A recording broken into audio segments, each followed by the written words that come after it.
วันนี้จะมาดูดวงจนถึงสิ้นเดือนนะคะ จากวันนี้จนถึงสิ้นเดือน ว่าดวงชะตาเป็นไงบ้าง โดยที่ให้คุณเลือกหินมีสีน้ำเงินสีชมพูแล้วก็สีขาว เรามาดูกันเลยนะคะนมัสการครูบาอาจารย์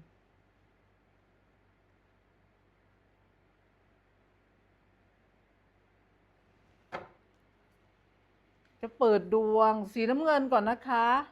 ดวงชะตาเป็นไงบ้างจนถึงสิ้นเดือน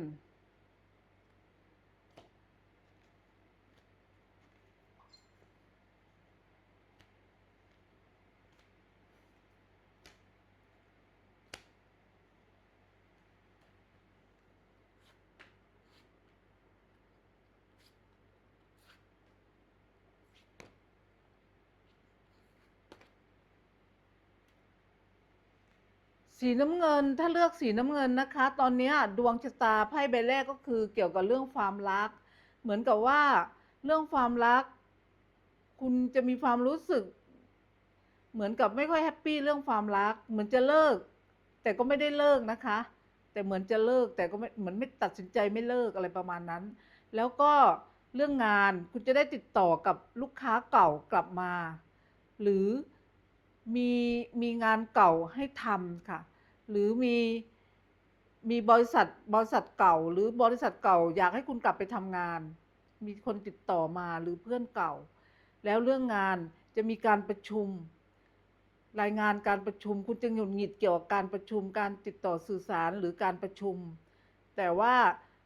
ซิกเซนคุณจะดีสำหรับอาทิตย์นี้ แล้วก็คุณจะเครียดนิดหน่อยกับเรื่องงาน เพราะฉะนั้นไม่ต้องซีเรียสนะคะรีแลกซ์คิดว่าเป็นเรื่องสบายๆอย่าไปจริงจังอย่าไปซีเรียสอย่าไปคิดมากก็จะผ่านไปได้สำหรับเดือนนี้ค่ะ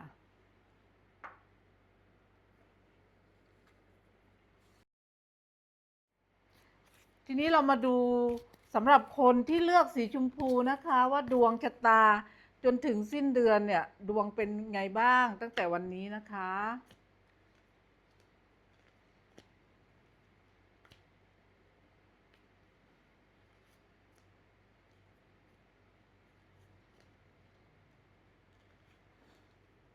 เขาบอกว่าคนที่เลือกสีชมพูตอนนี้คิดมากเรื่องเงินเหมือนมีรายจ่ายรออยู่คิดมากเรื่องความรักแต่ว่าดวงคุณอะเรื่องเงินเขาบอกคุณเป็นคนที่ต้องทำงานด้วยมือเป็นช่างหรือเป็นงานเฉพาะด้านเป็นงานที่คุณรักเป็นงานที่คุณไม่ได้เรียนจบมาจากมหาลัยแต่เป็นงานเฉพาะด้านที่คุณมาเริ่มเรียนรู้ทีหลังและจะทำให้เนี่ยคุณต้องไปเรียนมันมาแล้วคุณเรียนรู้ประสบการณ์แล้วก็พรสวรรค์จะทำให้คุณมีความสุขแล้วหาเงินได้คุณต้องเริ่มเปลี่ยนแปลงตัวเองคืออย่าอยู่เหมือนเดิมเนี่ยคือการเปลี่ยนแปลงช่วงนี้อาจจะคุณจะหงุดหงิดเรื่องหมุนเงินเพราะมีรายจ่ายอยู่แต่หลังจากที่คุณเริ่มงานใหม่หรือเป็นงานเฉพาะด้านงานที่ใช้มือหรือเป็นงานที่คุณไม่เคยทำมาก่อนการเงินคุณจะค่อยๆเริ่มดีขึ้นแล้วคุณก็จะมีความสุขเหมือนมีชีวิตใหม่หลังจากที่มีการเปลี่ยนแปลงเกิดขึ้นแต่ตอนนี้อย่าคิดมากไพ่ตอนนี้คุณคิดมากเกินกลุ้มใจมากคิดไม่ออกนอนไม่หลับแล้วคุณก็หงุดหงิดกังวลเรื่องเงินคุณต้องตั้งสติแล้วก็ต้องสวดมนต์สวดอะไรก็ได้เป็นภาษาญี่ปุ่นก็ได้หรือเป็นภาษาสันสกฤตหรือเป็นภาษาอะไรก็ได้แต่คุณสวดซ้ำๆๆๆๆเพื่อที่จะไม่ให้คุณน่ะกังวลหรือคิดมากคือทำให้คุณมีสมาธิหรือมีสติหลังจากนั้นน่ะดวงคุณก็จะดีขึ้น ทีนี้เรามาดูสำหรับคนที่จะเลือกสีขาว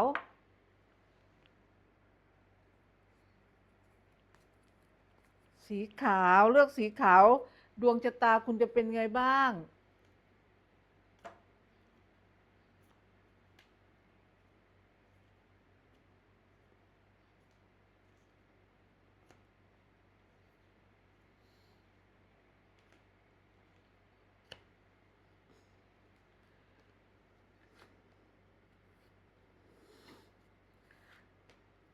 ตอนนี้ระวังมีปัญหาอย่างเช่นมีแฟนก็จะทะเลาะกับแฟนต้องระมัดระวังคำพูดหรือถ้าคุณแต่งงานแล้วก็ ระวังเหมือนมีเรื่องแบบหึงหวงเกิดขึ้นหรือทะเลาะกับสามีแล้วก็ระวังอารมณ์ด้วยช่วงนี้คุณจะใจร้อนที่ทำงานก็ระวังทะเลาะกับคนที่ทำงานหรือกับบริวารก็ต้องใจเย็นค่ะแล้วก็ถ้าคุณใจเย็นเขาบอกว่าคุณจะมีไอเดียคุณจะคอนโทรลทุกอย่างได้คุณเหมือนเป็นผู้นำเหมือนคุณเป็นผู้นำเป็นคนจัดการทุกอย่าง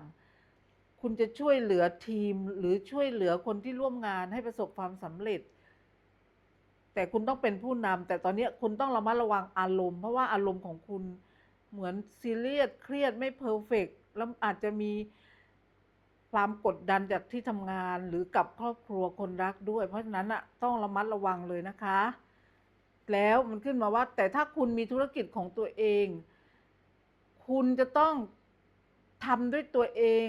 คุณต้องเป็นผู้นำคุณหวังพึ่งใครไม่ได้แล้วทำธุรกิจขนาดใหญ่ไม่ได้ก็คือขนาดย่อมเล็กๆแต่ก็อยู่ได้เลี้ยงตัวเองได้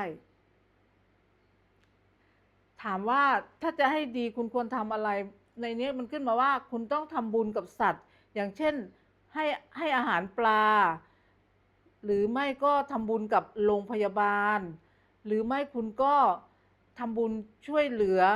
คนพิการเป็นพวกมูลนิธิคนพิการหรือมูลนิธิคนชราก็ได้ค่ะ